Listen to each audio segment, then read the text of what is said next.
In today's business world, branding and integrity are crucial for success.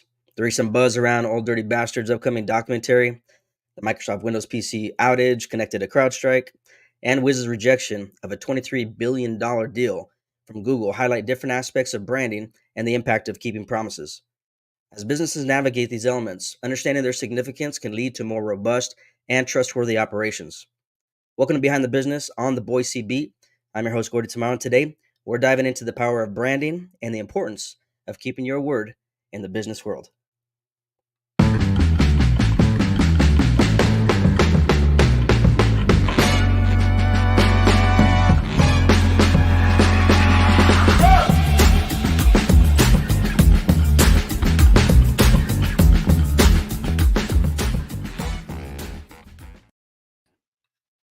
Ladies and gentlemen, what's happening?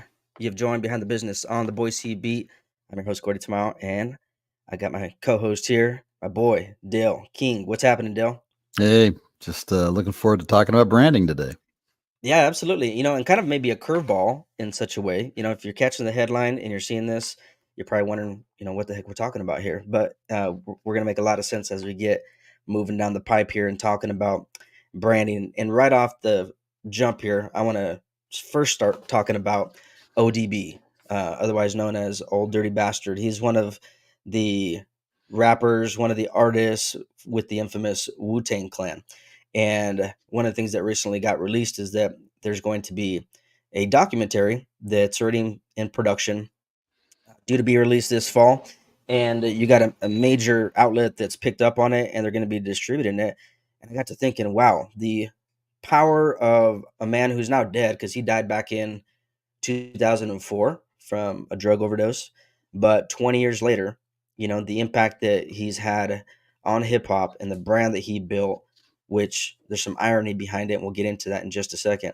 But it's pretty iconic, hence the reason why people are still talking about him 2 decades later, and Right. and the power behind that.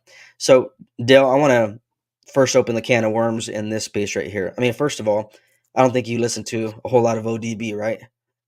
I don't have a history with that, no. Yeah, but the name right off the gate, I mean, when somebody even thinks about, the name, or they hear the name, they think about something kind of roughneck, I think you would say, a little bit um Right. gross, maybe even, right? And if you don't know too much of his backstory, you'll get to learn about who this guy was and the character that he had and kind of the nature of how he carried himself, because it wasn't just known as like a stage act that he had. I mean, this guy was the proverbial wild child of Mm, Wu-Tang and of hip hop. And so he kind of lived that life. I mean, there's all kinds of stories like him being on the run from police and randomly showing up on stage at a album release party for Wu-Tang, and then hurrying up and leaving stage because he knows he's being watched by the cops, type of thing. So he had this personality where it was kind of hard to tell whether this guy was even there all the time, sober, any of the time, other than when he was in rehab and stuff. But this guy like embraced that for various different reasons too, that I don't think we'll have a whole lot of time to get into. But I want to touch base on this, how this guy embraced that brand. He embraced that right. image, that character, that identity. And so it became synonymous with who he was on record. And listeners expected to get a certain version of him that they've seen and heard, and they got that. Right. And he walked through that his whole life. And so, it reminds me of that adage that, you don't lose trust in the marketplace when you say something that is true, right? Or I guess the opposite of that. You only lose trust in the marketplace when you say something that isn't true. And this guy seemed to have walked that fine line of, I guess, the way that he portrayed himself on Right. character, on stage, on camera, off Sure. camera. It was the same. What does that speak to you when it comes to being a brand and what that means for a company that is walking the walk? Well, the intentionality and the planning and when he first started talking, the first thing I thought of is he has a great team that obviously live on and continue to promote his brand. Hmm. And so there has to be intentionality when a lot of small businesses well, they build a market and they're connecting with their clients, they're doing business, but a lot of times the marketing side of it and the branding side of it starts to slip away Mhm. as we're busy running the business. Yeah. But it's like, but your look and feel and drawing those clients, you've got to build a long-standing pipeline. Right. And if you want sales tomorrow, if you want sales in 6 months, then you have to be talking to your market now. Mm. And that's kind of the exciting thing about digital marketing and what he's able to do. Could his team have Mhm. accomplished this kind of a success before the internet? Absolutely not. Mm. I mean, that was before the long tail economy and the development of just all these different venues for anybody and Yeah. everybody to be able to get out there, including you and I, right? Yeah. And so, yeah, so those are some thoughts that I have initially is they've done a brilliant job of staying in the game. Yeah, and, I don't think it was easy getting to this point either, because there's some infighting. They've been known for, different things that were happening even in the midst of this documentary that was gonna drop prior to that. I think the estranged wife or, I'm sorry, Mm, not estranged, but the widow of ODB, I believe was suing the squad at one point in time for back royalties. And so there's that kind of thing going on. And this guy lived, ironically, he lived like he was super poor, even though, they had such critically acclaimed music that was moving during that era. right, And there were so many good things that were happening on the surface, but he like embraced this role of like poverty and just hmm, kind of in the hood and living just like somebody that never escaped out of the hood. I mean, even one of his album covers was a picture of his welfare card, and he's like, "I want this as my album cover," and so he had that as his album right, cover, like that. And I think there's a bigger story to this or lesson in how he embraced that role because he really right, believed that the system was broken, and as a result, he was going to portray that how broken the system was, and he was going to mm, utilize it to his advantage, I guess you could say, in some ways, right? But I'm talking about authenticity here. And so this is like an extreme example of on the opposite side of what people would even want to venture towards, but the guy embraced it. And so I found it as like a really interesting example of what happens when you build an authentic brand. And all of a sudden you got a team that is still surviving him, but they're pulling back into the vault and seeing that, as crazy as it was to have this guy on the team and having people to hunt him down or working with them for months just to right, get a couple tracks laid out in a studio, they they knew that there was something unique about his music, his delivery, his artistry, right, and they were willing to go through the lengths of, you know, years with this guy and the antics to preserve the material that was being created. And who knows, right, maybe there was some foresight to say, you know what, 10 years from now, 20 years from now, technology is going to be so advanced that people who never heard of this guy and weren't able to see it, they're going to be able to witness it. And we're going to have right, access to that information at this point, which speaks to your point about could they have done it 20 years ago? Not to the degree that it's being done today, but what's 20 years from now going to look like for people that are right. building and establishing a brand, right? So Yeah, I let's want to keep going. Yeah, it's unique, it's interesting, and on the maybe not such a far stretch on here, but maybe from, I guess, a little bit of a different worldview, let's talk about the recent debacle that took place with CrowdStrike and how that impacted, Microsoft PCs across the planet, because here you got a company that is kind of the creme de la creme, right, of cybersecurity, and in that space, they're like the gold standard, if you would, of cybersecurity, Right, and their software that they utilize is a sophisticated technology that's, embedded within these systems that's meant to kind of stop infiltration from happening. And because of a patch failure or a software error, update failure, etc., you had a massive wide outage take place that was right, it's still impacting people right now. I mean, I was literally out of town a couple days ago and I totally spaced it that this thing had taken place. And the hotel I walked into, they couldn't even take my money on a right, credit card because their systems wouldn't take it. They couldn't do it. And I was like, wow, you guys are still being impacted by this. So the reputation of, CrowdStrike being this powerfully put together company where they're even putting down Microsoft's Defender software at one point in time, and here you have something that was just a global catastrophe take shape where they didn't live up to their promise at this point, is the point I'm trying to make, Right. right? They didn't live up to that promise. What do you think's in on the table for a company like CrowdStrike having this kind of a catastrophe take place, and what is this signal for other companies? What should it signal for them? You know, as you're talking about this, like, what a week.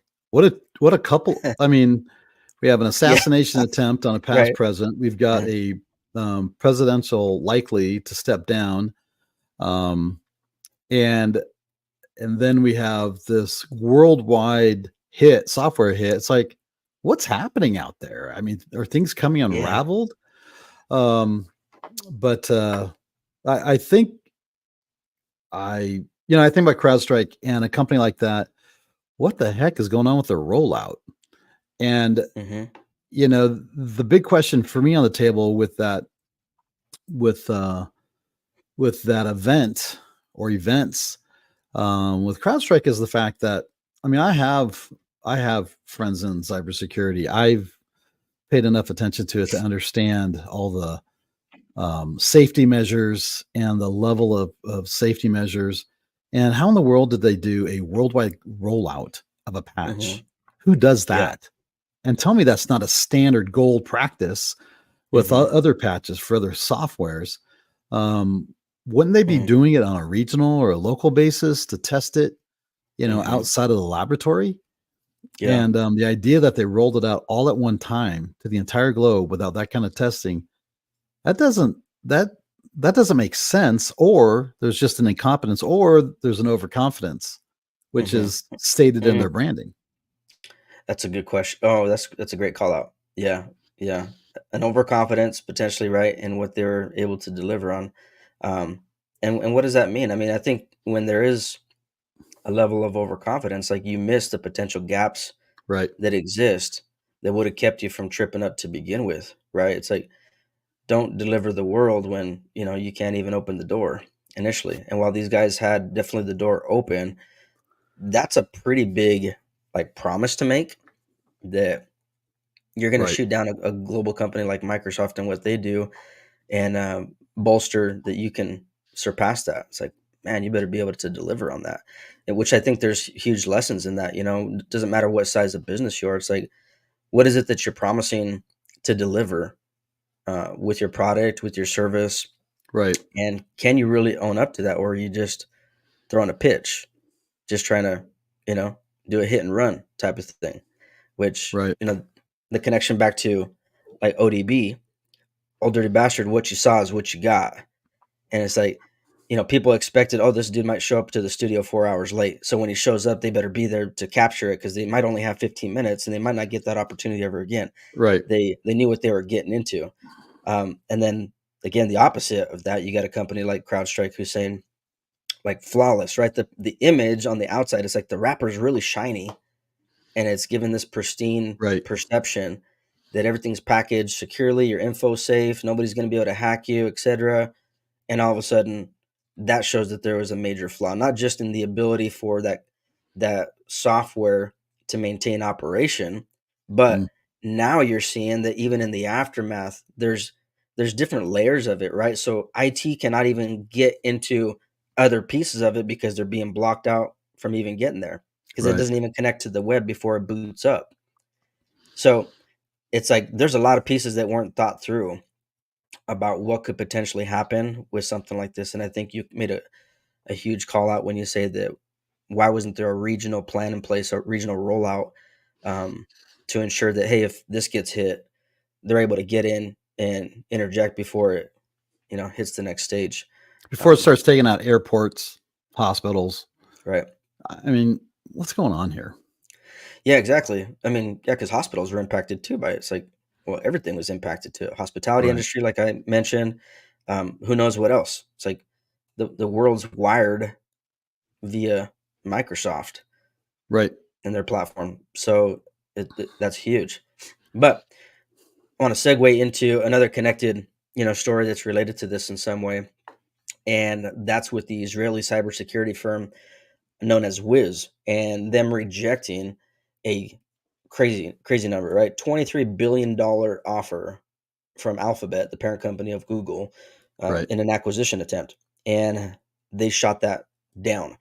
And so I don't know how many people are familiar with this particular company or the people that are behind it, but they're a squad of people that actually have ties to Microsoft, and they left Microsoft. I want to say it was back in 2020 when they launched Wiz. This is like their third venture Right. in the midst of that. But what do you think about that? First of all, when you got a company, a cybersecurity company, being offered 23 billion from Google, from Alphabet, and turning that down. They must have a better offer in the wings. And it could be IPO, it could be another buyout, it could be investors.